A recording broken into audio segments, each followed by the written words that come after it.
신약 283면 고린도전서 15장 29절부터 우리 같이 읽겠습니다.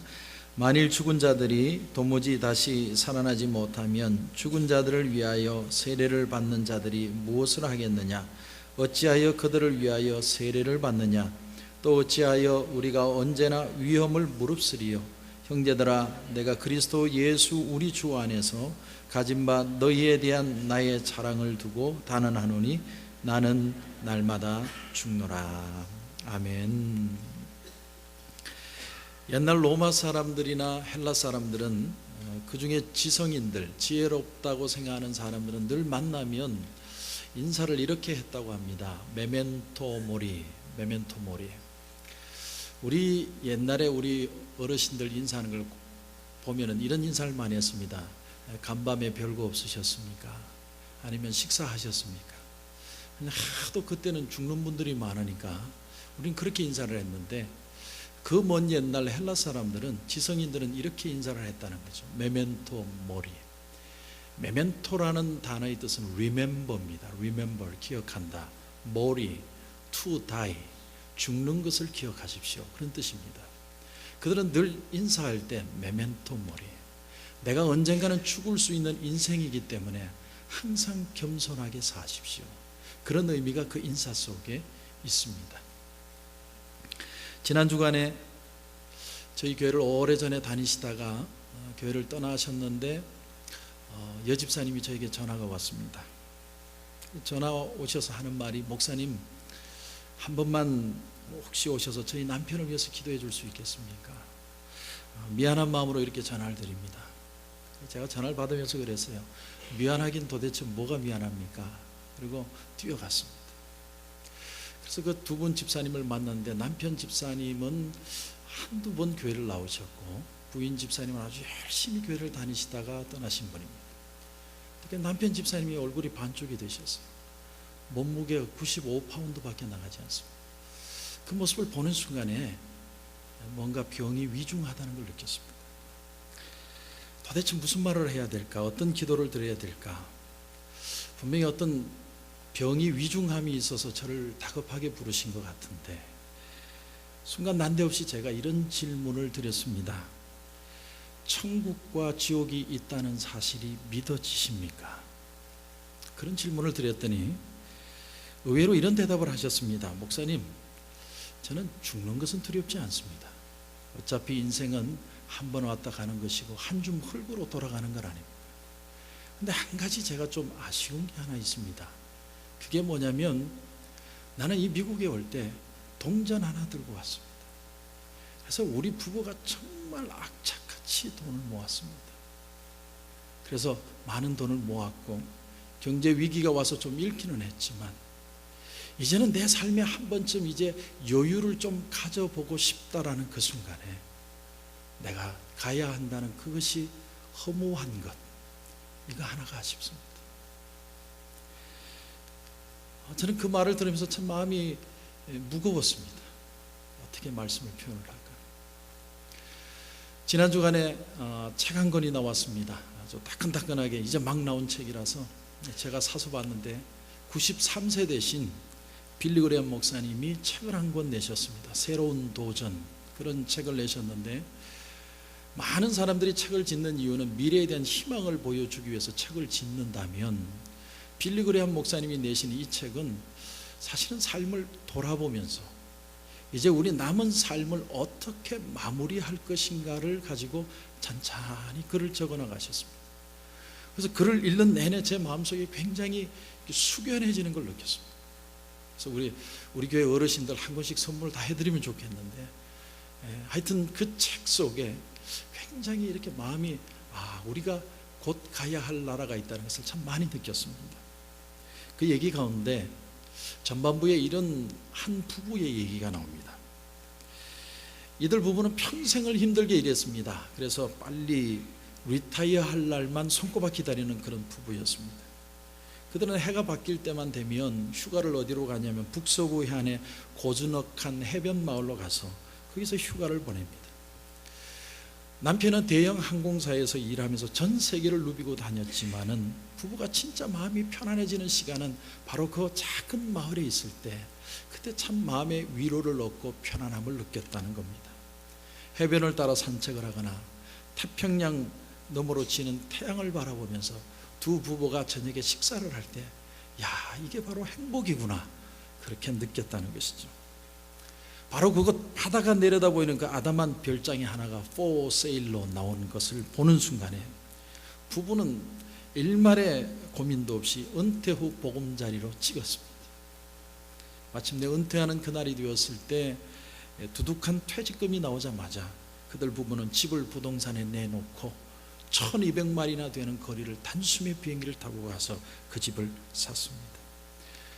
부서지는 파도 곁에 긴 산책로, 작은 바닷가 마을의 한 산 한 산, 원하는 것은 무엇인지 할 수 있는 자유와 시간의 여유, 그 부부가 정말 꿈꾸던 것이었습니다. 이보다 더 좋을 수는 없다. 그 영화 제목에 그런 제목이 있는데 마치 그런 것을 느낄 수 없어요. 그런데 딱 5주가 지나가는데 몸이 건질건질하기 시작했습니다. 건질건질. 바위에 부서지는 파도를 보면 볼수록 사람이 허무해지기 시작합니다. 문지방이 닳도록 그렇게 들락거렸던 레스토랑과 커피숍을 그렇게 들락거렸는데 그 매력이 겨우 몇 주를 못 가더라는 것입니다. 앞으로 우리 부부가 20년, 30년을 이렇게 살아야 되나, 그 생각을 하니까 기가 탁 막히는, 내가 겨우 이러려고 내 자식과 손주들을 다 떼내고 내가 여기까지 달라왔던 거야. 다행히 30년 동안 정들었던 그 집이 아직 팔리지 않아서 다시 돌아왔습니다, 고향으로. 그리고 이 남편은 리타이어했던 그 항공사의 비상근 컨설턴트로 다시 취직을 했습니다. 그러면서 두 부부가 하는 말이 이런 말입니다. 우리는 은퇴할 준비가 다 되었다고 생각했는데 우리 생각이 참 한참 모자랐던 것 같아요. 그 두 노부부의 고백, 저는 그 본문을 보면서, 그 글을 보면서 참 우리도 하루라도 빨리 은퇴하고 싶어, 빨리 리타이어 했으면 좋겠다. 그리고 사랑하는 아내, 사랑하는 남편, 우리 건강하게 일평생을 좀 여유롭게 어디 매이지 않고 참 누리면서 살고 싶다. 근데 이들 노부부처럼 편안하고 안락한 삶이 이 세상에는 어디에도 없더라. 전도서 2장 24절 말씀을 보면 이런 말씀이 나옵니다. 사람이 먹고 마시며 수고하는 것보다 그의 마음을 더 기쁘게 하는 것이 없나니 내가 이것도 본즉 하나님의 손에서 나오는 것입니다. 빌리그레암 목사님은 말합니다. 하나님이 백발이 성성할 때까지 나를 데려가시지 않는 이유는 반드시 여기에 살아야 될 이유가 있기 때문이다. 하나님의 선한 계획 속에서 오늘도 내가 할 수 있는 일들을 귀하게 여기며 하나님이 주시는 내 삶의 가치를 다시 바라보는 것, 내가 그 이유 때문에 이 책을 다시 적었다고 표현합니다. 자, 다시 돌아가 봅니다. 그 집사님, 남편 집사님을 만나 뵙고 제가 정말 어떤 얘기를 드릴 수 있을까? 천국과 지옥을 믿지 않는다. 제가 이런 말을 드렸어요. 집사님, 그렇다면 만약에 천국이 있다고 가정을 한다면 가고는 싶으십니까? 제가 그렇게 질문했어요. 집사님 하는 말이 가고 싶습니다. 그때 제가 어느 본문을 들었냐면 성경책을 뒤적이다가 회당장 야이로의 딸을 고치시는 주님의 모습을 말씀을 드렸습니다. 야이로의 딸을 고치기 위해서 가는 길에 12해를 혈루병으로 앓던 여인이 내가 예수님의 옷자락만 잡아도 내가 나을 수 있겠다, 병마가 다 나았는데 그 자리에서 그친 게 아니라 예수님은 굳이 그 여자를 찾으시고 이렇게 말씀을 주십니다. 네 믿음이 너를 구원하였으니 평안히 가라. 주님이 진짜 이 여인에게 원했던 것은 병이 낫는 게 아니고 죽음에서 살리는 게 아니라 영원한 하나님의 나라에 들어가는 그 축복을 체험하기를 원했다. 이 예수님을 집사님도 구주로 영접하시겠습니다. 집사님이 아멘 하셨습니다. 그래서 제가 두 부부 손을 잡고 무릎 꿇고 같이 기도했어요. 두 부부도 울고 저도 울고. 저는 지난 한 주간 굉장히 마음이 무거웠습니다. 우리가 예수를 믿는데 왜 교회 나옵니까? 서로 교제하는 것 좋죠. 너무너무 좋습니다. 근데 오늘 이 시간에 내가 죽어도 천국 가겠다는 확신이 없으면 우리가 예수 믿는 이유가 도대체 뭡니까? 뼈 빠지게 일을 안 하는 겁니까? 최선을 다해서 일을 했는데 내가 좀 누리려 하는데 간다면 여러분 뭐라고 대답하시겠습니까? 모세는 시편 90편 12절에서 이런 말씀을 합니다. 우리에게 우리날 계수함을 가르치사 지혜로운 마음을 얻게 하소서. 모세는 우리의 지혜가 뭐냐면 남은 날을 계수할 줄 아는 것이 인생의 지혜다, 이렇게 표현을 합니다. 우리 인간의 어리석음이 어디 있는 줄 아십니까? 우리 인간의 어리석음은 나는 죽지 않을 것이라고 생각합니다. 아니, 내가 죽는다는 생각조차도 잊어버리고 열심히 일에 미쳐서 사는 겁니다. 그러면 죽음은 나하고 먼 것이라고 생각하는 것이죠. 여러분, 사람은요, 자신의 한계를 알 때, 죽음을 생각할 때 지혜로워지고 아름다워지는 겁니다. 여러분, 잘 산다는 말하고 잘 죽는다는 말은 같은 뜻이고 같은 말입니다.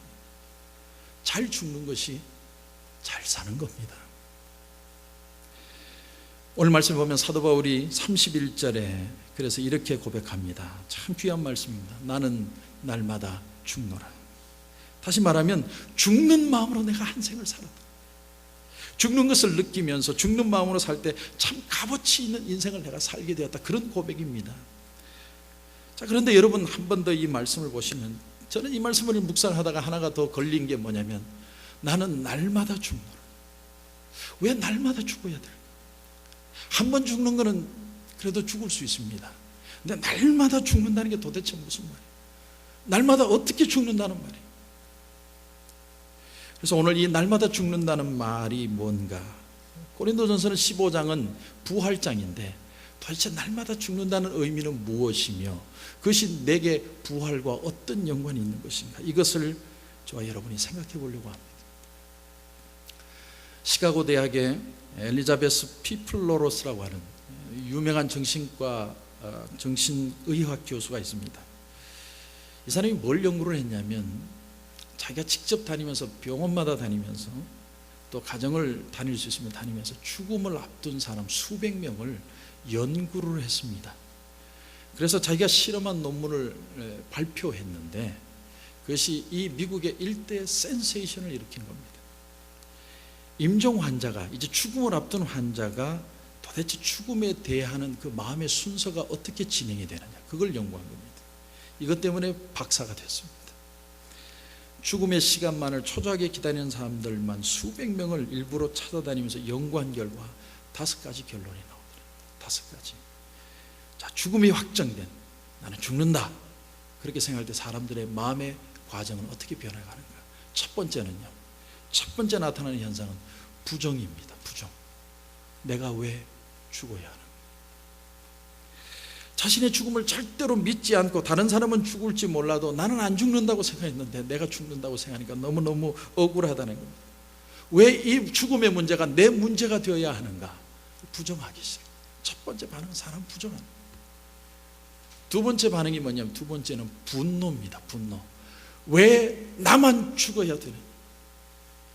나는 젊었고, 나는 착실하게 살았고, 나는 저 사람보다도 더 열심히 살았고, 얼마든지 나를 필요로 하는 데가 있는데 왜 나만 죽어야 되느냐.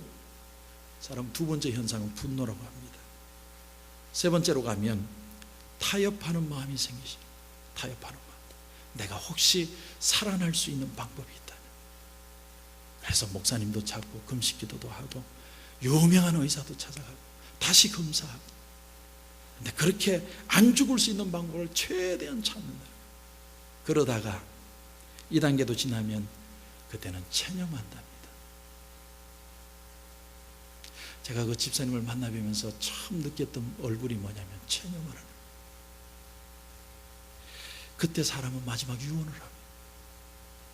그리고 마지막 5번째 단계가 무엇을 생각하냐면, 죽은 다음에 나는 어떻게 될 것인가. 한 줌 흙으로 돌아가는 것인가, 아니면 천국이 있고 지옥이 있는 것인가. 사람은 영생에 대한 문제를 고민하기 시작한다. 정말 그 집사님처럼,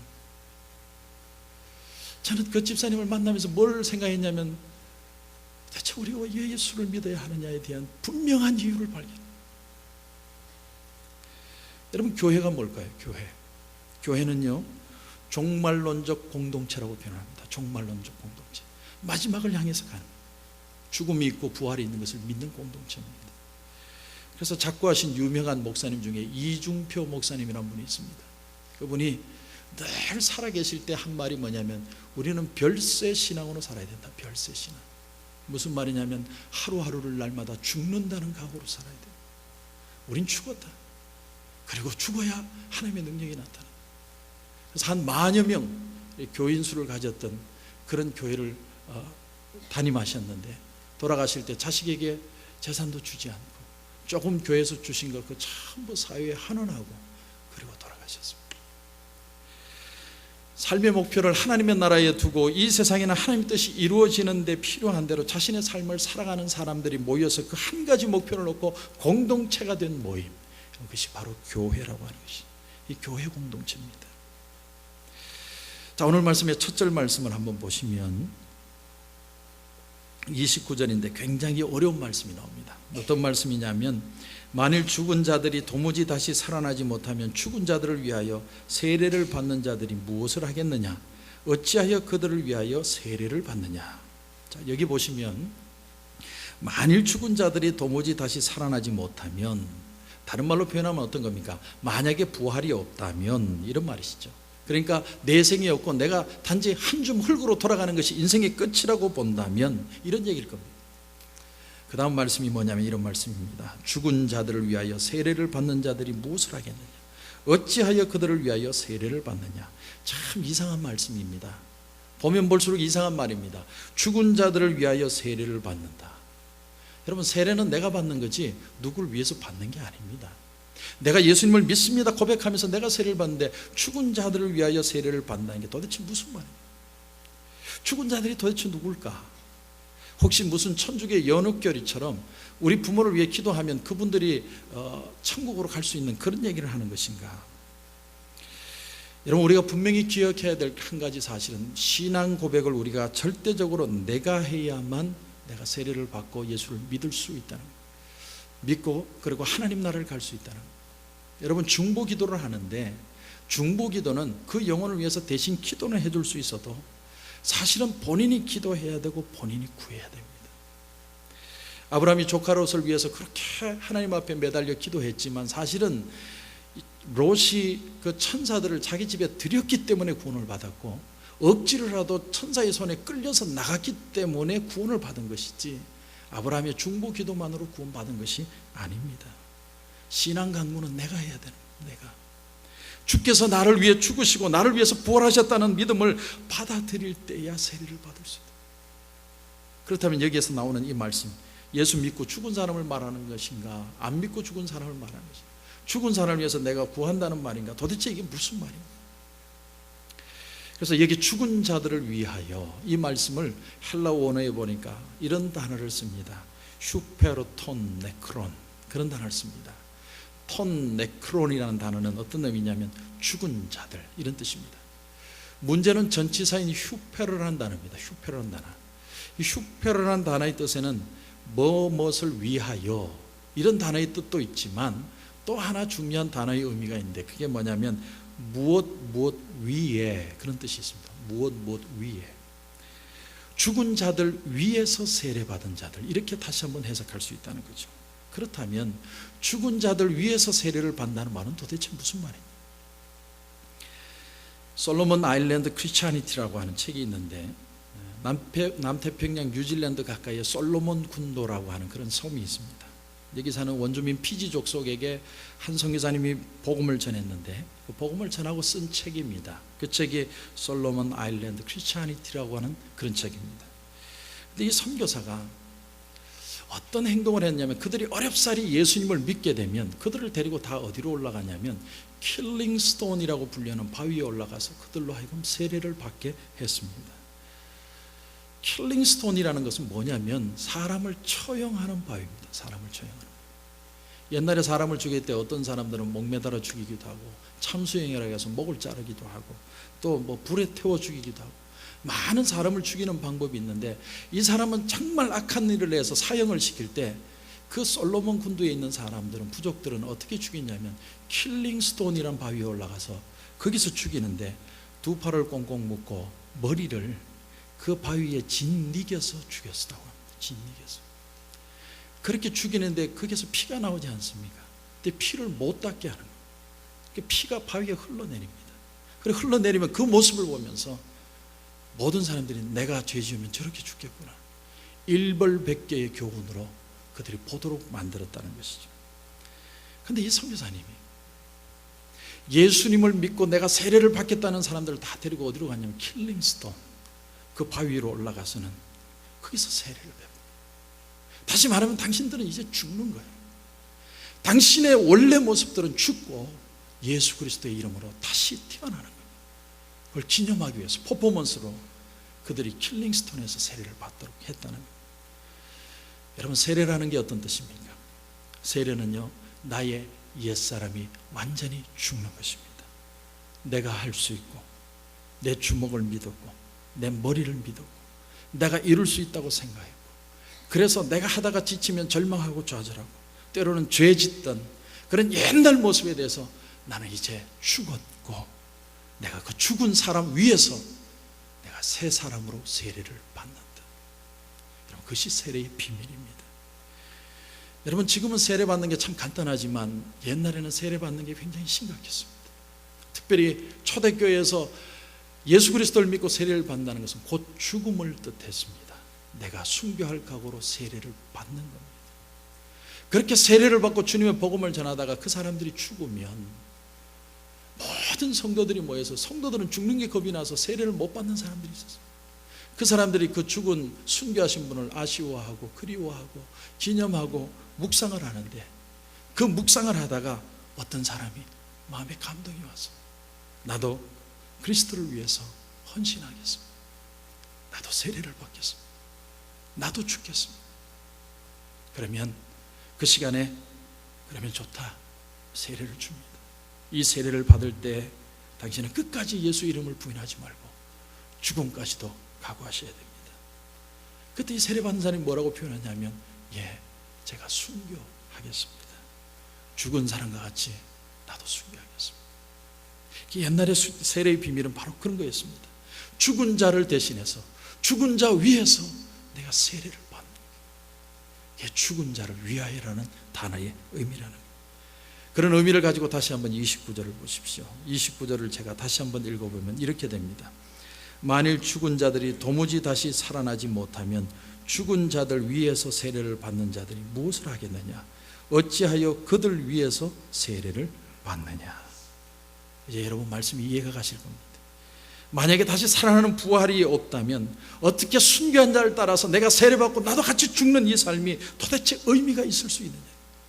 죽음을 각오하고서 사도 바울이 고백하는 장면이 바로 29절의 말씀입니다. 그분이 떠난 자리를 내가 채우겠습니다. 그분 대신에 내가 헌신하겠습니다. 그분을 대신해서 내가 수고를 하겠습니다. 그런 마음으로 세례를 받고 있다는 거예요. 자, 그런데 그래서 그 다음 절 여러분 30절을 보십시오.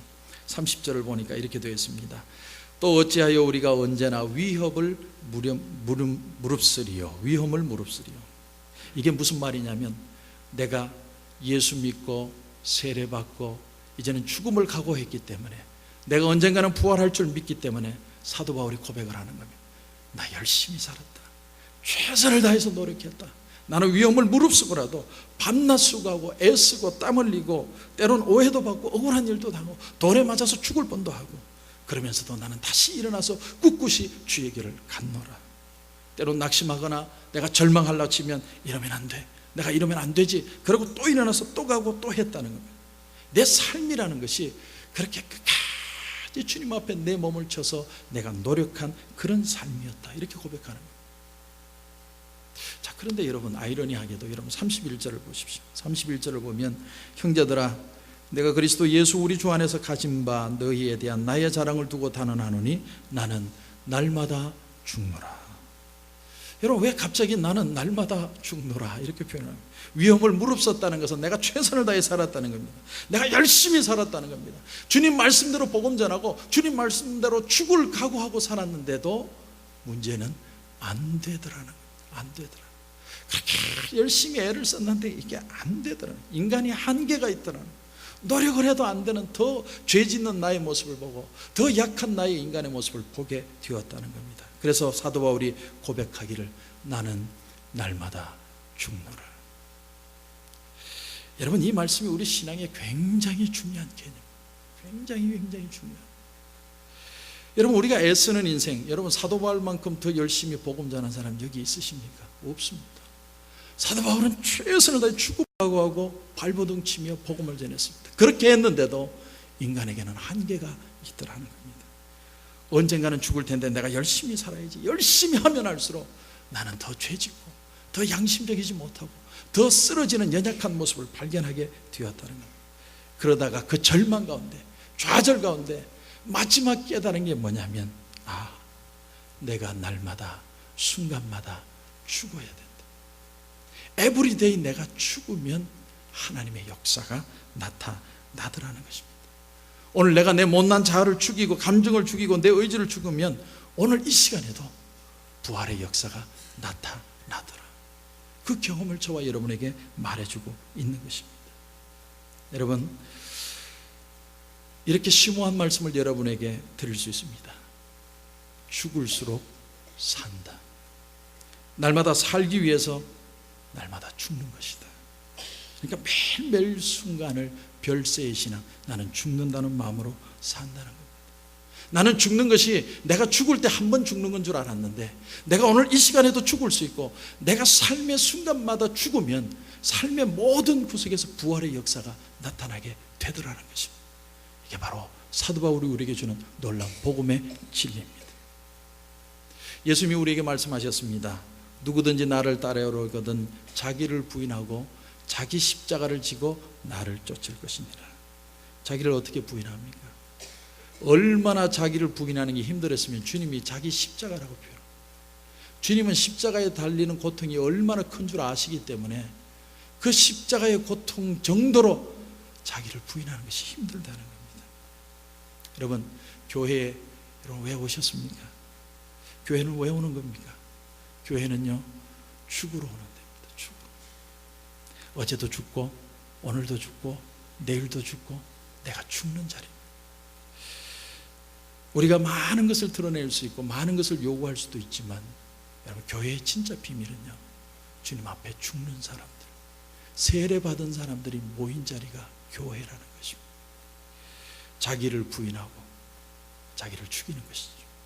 자기를 죽이는 게 너무 힘들기 때문에 주님은 십자가 지는 것만큼이나 어렵다. 여러분, 바울이 고백을 하는데 자신의 신앙의 갈등의 가장 클라이맥스에서 나는 날마다 죽는다. 내가 살아보려고 발버둥을 쳐보니까 예수 전하는 게 안 되더라. 내가 죽으니까 주님의 역사가 나타나기 시작하더라. 바울의 말대로 한다면 죽는 것 같지만 사는 길이요, 우리 성도들은 미련한 자 같지만 지혜로운 자요, 가장 확실한 신앙의 인생의 투자라는 거예요. 그래서 유명한 말을 남겼습니다. 바로 지난주에 말씀드린 본문, 십자가의 도가 멸망하는 자들에게는 미련한 것이요 구원을 받는 우리에게는 하나님의 능력이 됩니다.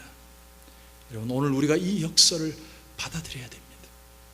날마다 내가 죽는 것은 날마다 살기 위해서 그렇습니다. 저 미래에 죽을 날이 있는 게 아니라 오늘 이 시간이 내가 십자가의 삶입니다. 내가 또 죽고 또 죽고 또 죽고, 근데 죽는 자리마다 부활의 역사가 나타나게 되는 것입니다. 여러분, 이것이 바로 믿음의 비밀입니다. 성경 공부반을 하다가 어떤 분이 아주 재밌는 간증을 하나 해주셨습니다. 같이 나누면 좋겠다 싶어서 얘기를 하는데 그분한테는 참 죄송합니다. 이분은 비행기만 타면 걱정이 돼서 잠을 못 주무시는 거예요. 비행기가 떨릴 때마다 이 비행기가 혹시 떨어지지 않을까, 그런 분이 있잖아요. 저도 그런 사람 중에 하나입니다. 저는 한번 비행기를 탔더니 비행기 날개 쪽에 탔는데 나사 하나가 바람이 심하게 불면 싹 나왔다가 바람이 또 적게 불면 들어갔다. 10시간 동안 지켜봤습니다. 나오면 큰일 날 텐데, 나오면 큰일 날. 그런데 이분도 그런 분이. 그래서 비행기를 탈 때마다 잠을 잘 수가. 최근에 하나님의 말씀을 읽고 하나님의 말씀대로 살려고 애쓰다가 은혜를 받았답니다. 은혜를 받고 비행기를 탔는데 갑자기 마음에 이런 생각이 들더래요. 나 이대로 죽어도 괜찮다. 야, 저는 그 얘기 듣다가 충격받았습니다. 나 이대로 죽어도 괜찮습니다. 여러분, 그 신앙을 가지니까, 내가 죽어도 괜찮다는 생각을 가지니까 비행기 안에서 잠이 오더라는 겁니다. 저는 저와 여러분이 예수를 믿는다는 것은 입으로 주여 주여 하는 것이 그것으로 끝나는 게 예수가 아니라 내 삶이 변하고 내 생각이 죽고 내 고집이 꺾이고 내 관념이 내려지는 그 순간에 예수 믿는 역사가 일어나게 된다는 것입니다. 바울은 부활을 믿고 산 사람입니다. 부활 후에 누릴 하나님의 나라를 알았기 때문에 오늘 이 시간에 열심히 죽는 연습을 하고 살았던 사람입니다. 그래서 나는 날마다 죽노라. 여러분, 날마다 죽어야 살아날 수 있습니다. 또 날마다 살아야 영원한 삶을 살아갈 수 있게 되는 것입니다. 그런 은혜가 저와 여러분 가운데 넘치시기를 주님의 이름으로 축원합니다.